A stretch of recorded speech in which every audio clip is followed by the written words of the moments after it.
that was very helpful. That I have an advantage of age.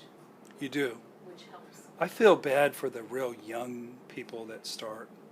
Yeah, it's so any insecurities that I have are a little, I can cover them up with having mom attitude, sort of. Yeah. Yeah. Has anybody ever got the young thing? When you're just starting out? Yeah. Oh, now. Let me rephrase that. I just get the fat thing. Sure.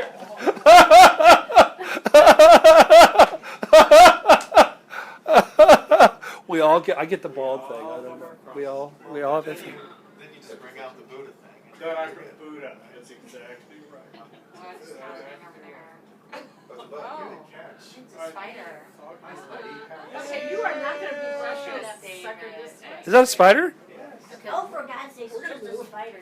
Baby I thought she was levitating her pad. Javon, she's saving us, Mom. I'd be like, crash. Oh my God. I would have been like, I love it. See how far I can Okay, on to the next one.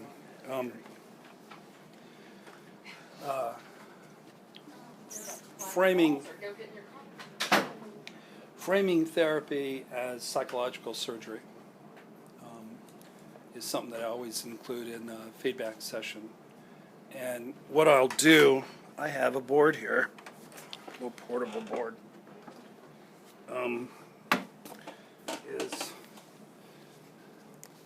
I'll draw a circle and all the little X's.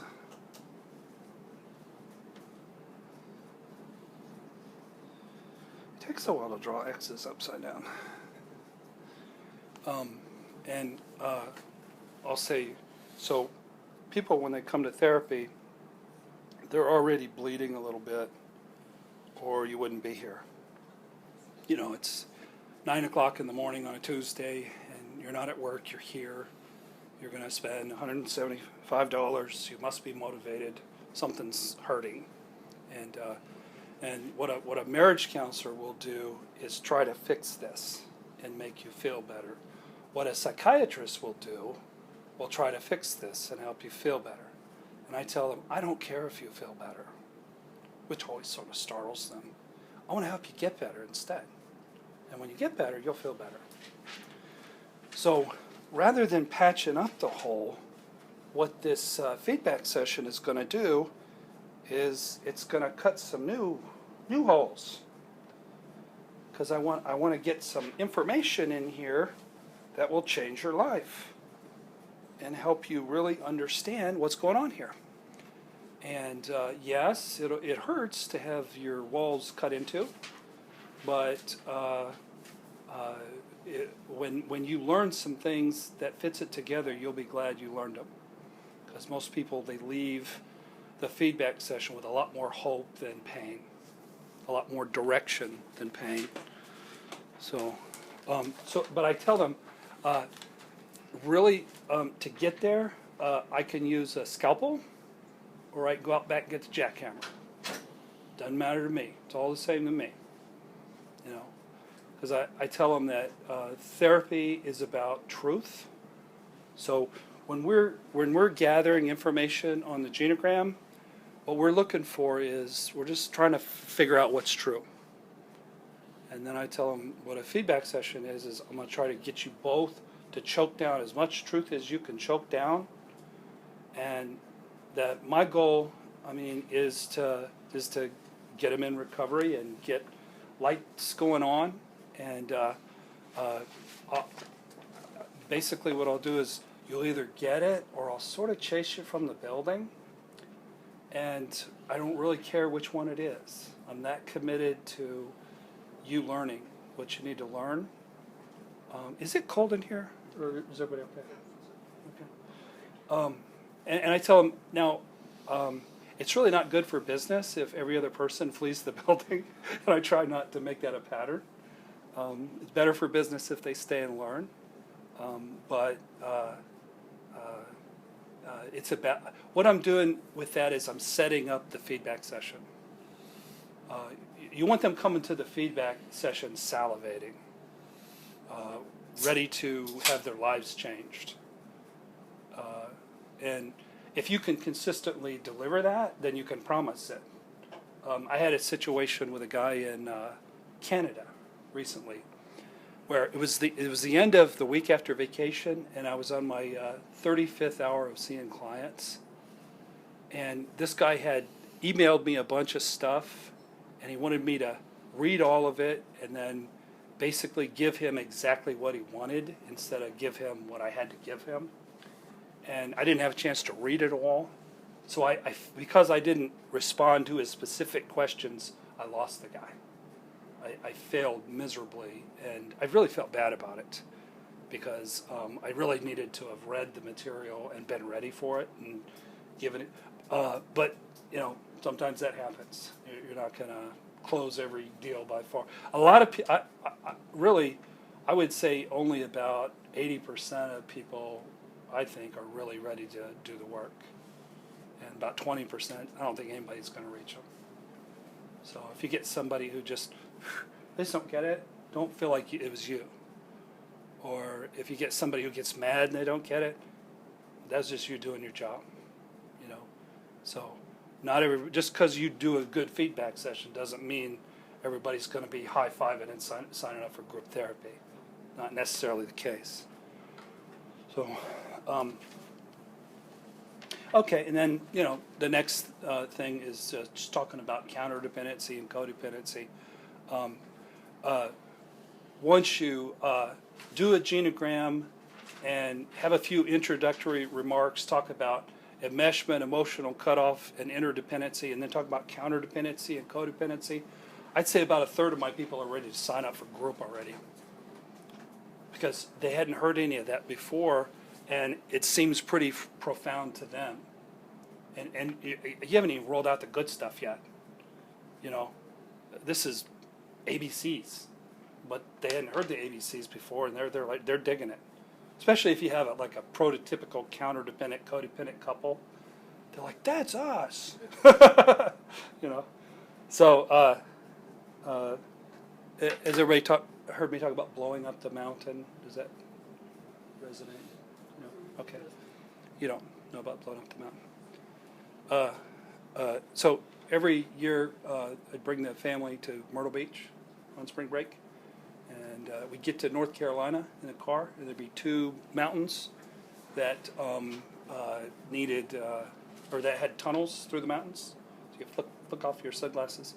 So the analogy I use is the counter-dependent is the mountain, and the engineer who built the mountain is the codependent, and their anger is the dynamite that was used to blow 4 lanes through there.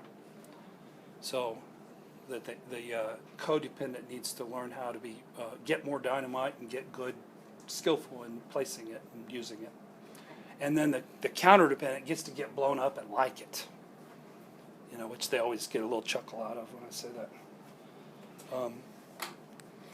But, counter-dependent and codependent stuff, you do the counter-dependent on one side of the board and codependent on the other side of the board. And a lot of times people are just sort of a combination, and I let them pick out. I say, where do you guys? And they get right almost every time. They know who they are. Usually. But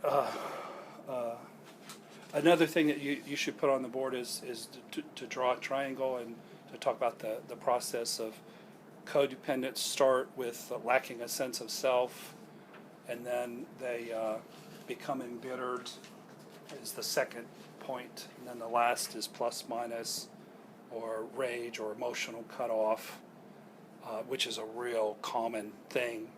That's sort of what happens in the 7 to 10 years, is the counter-dependent is being so oblivious and controlling and harmful that the codependent sours, and that is, pretty mad by the time we get a hold of them.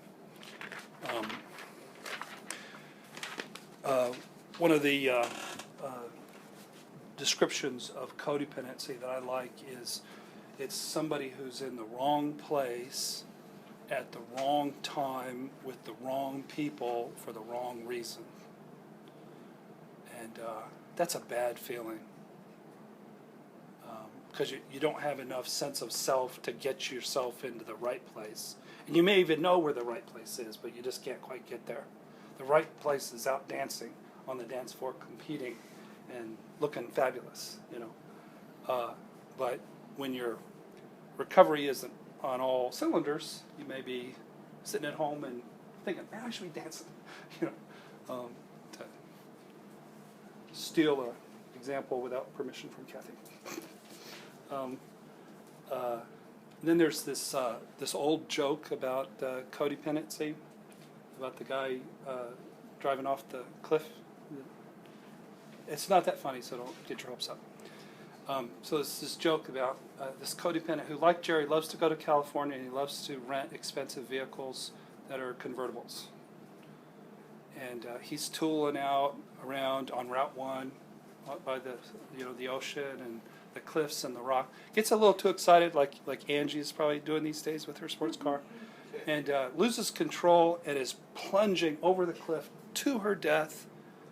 And sorry, and somebody else's life passes before them.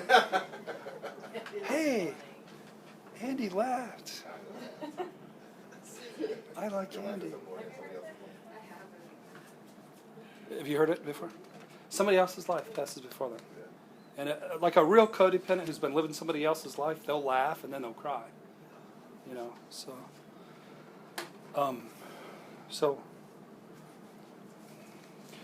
the next thing I wanted to say, number 6, is if you get a couple in their first session and you sense a lot of hopelessness, screw the system of do the assessment in the first 2 sessions or the first 3 sessions.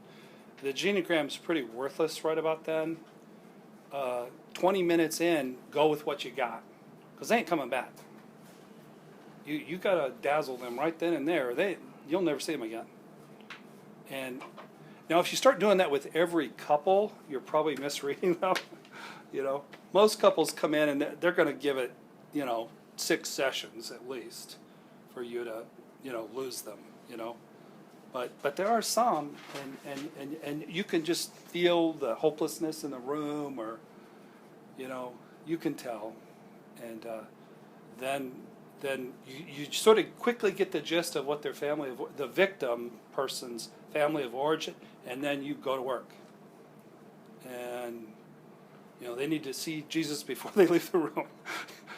They need to see insight before they leave the room, or you'll never see them again. So, and the thing is a lot of times you have enough information to do that. A rough sketch of dad's an alcoholic and was never home and ran off with the maid, and mom stayed home and was bitter, and now this guy is a workaholic and he's drinking and he's having an affair. That's another softball. You don't need 3 hours of assessment to get her in recovery. Boom. Go do it. So I said before that I like to talk about truth as being really what effective therapy is about. And one of the examples I give is effective therapy is about, it's like people's lives are like a 1,000-piece jigsaw puzzle. And what therapy and what this assessment is about is even people in their mid-40s, a lot of times they think they've got 60% of their puzzle put together, and they really only have about 30% of it put together. And I tell them, when I'm done with your assessment, I'll have 85% of your puzzle put together, and I'll flip it around and go, boom.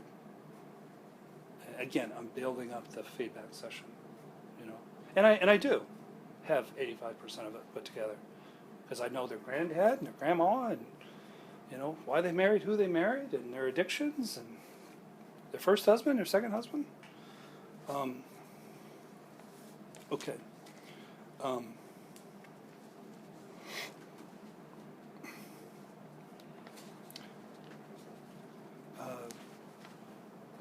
This is one that I talk about, I think, with just about every client, and and I use the phrase Mother Nature a lot, and I talk about how marriage is designed by Mother Nature, and I get my my board out again, and I usually already have this on the board, and I sort of put it back together. And I talk about everybody's got wounds in their childhood.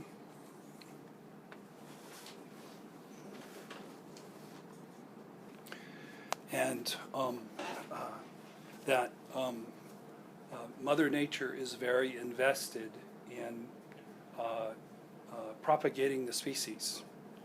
We want babies. And then I'll talk about something that's on the list here. Obviously, enmeshment, which I mean, just the concept of enmeshment and emotional cutoff seems so simple, but it's brilliant. It explains a lot of stuff. It explains a lot of stuff.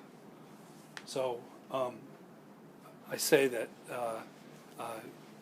when you're enmeshed, your brain chemistry changes, and you're stoned on love, and it's all good and it's easy.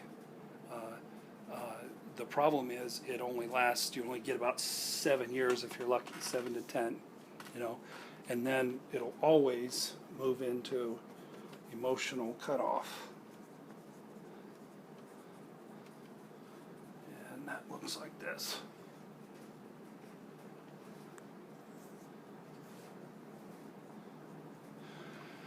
And so these psychological defenses were given to us starting at, I heard Steve say one time, right around 18 months old is when we start getting our defenses sort of start to develop and build cognitively. And so Mother Nature wants us to survive your childhood, and really these defenses are really developed and designed to get you through your 20s and get you well into your 30s. Get you married, get you done with your training, and get you having babies. And then once you had your babies and you're not changing diapers every day like some people are, who don't have time for things like being self-actualized, it's just about getting the next diaper changed, then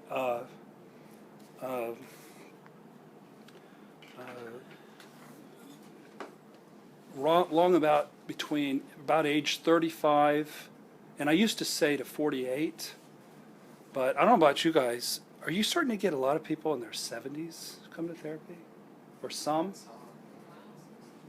60s and 70s, 80s. I've never had an 80-year-old. Holy crap! You know what the reason was? What? Somebody was cheating. No. The wife wanted more sex than the husband was into. Oh, that's hysterical. Oh. And she was upset when she was going off on him. And the doctor told him that it was psychological and not biological. He was in there. Oh my goodness. She was in it. What's it? Yeah, they were both in their 80s. Yeah. It was fascinating. Yeah. Yeah, that's made their 84. Did you really? Yeah, I mean, 15 years. Yeah. But the wife was just so mad at him for not being sexual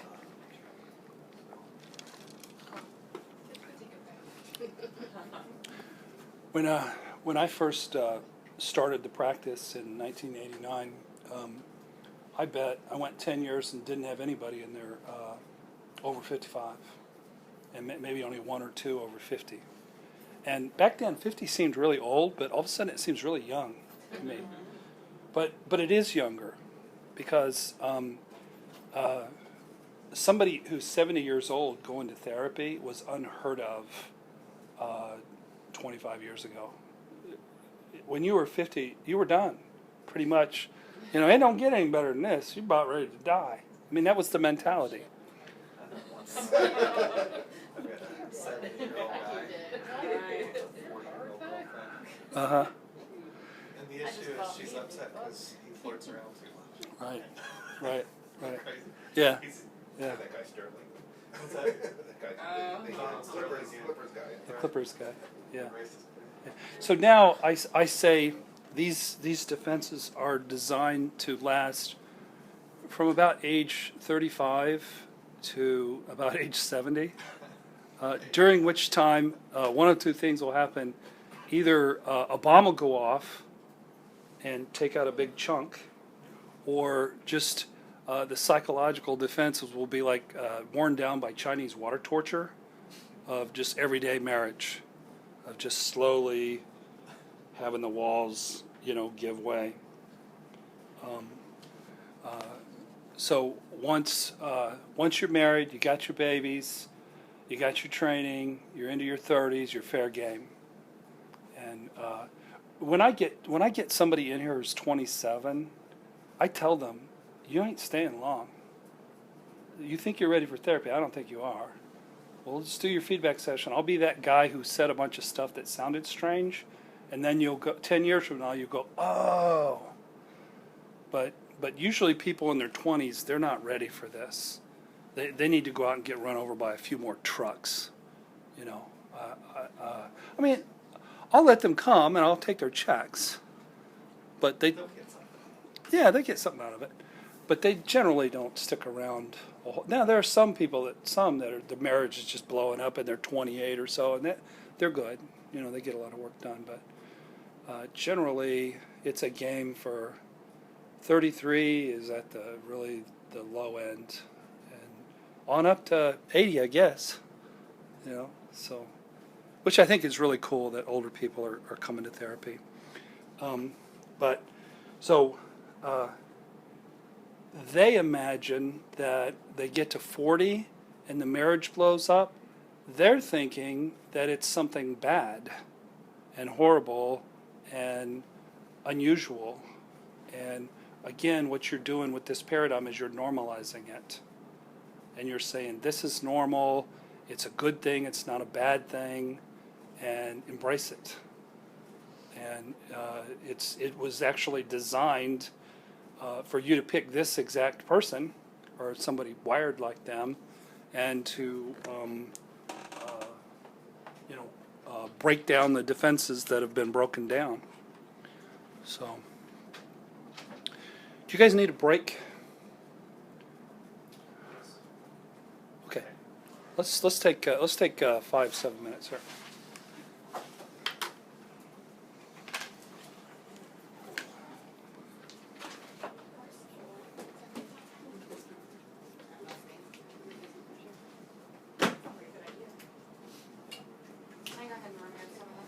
Yes, please. Why don't you just leave the drinks, maybe? Okay. This Texas toast looked like a good idea, but So have you met with Denise? I've met with her one time. Yeah, and I was talking in group. I was talking about how I was going to be living at the beach and not around much, so that threw her. Yeah.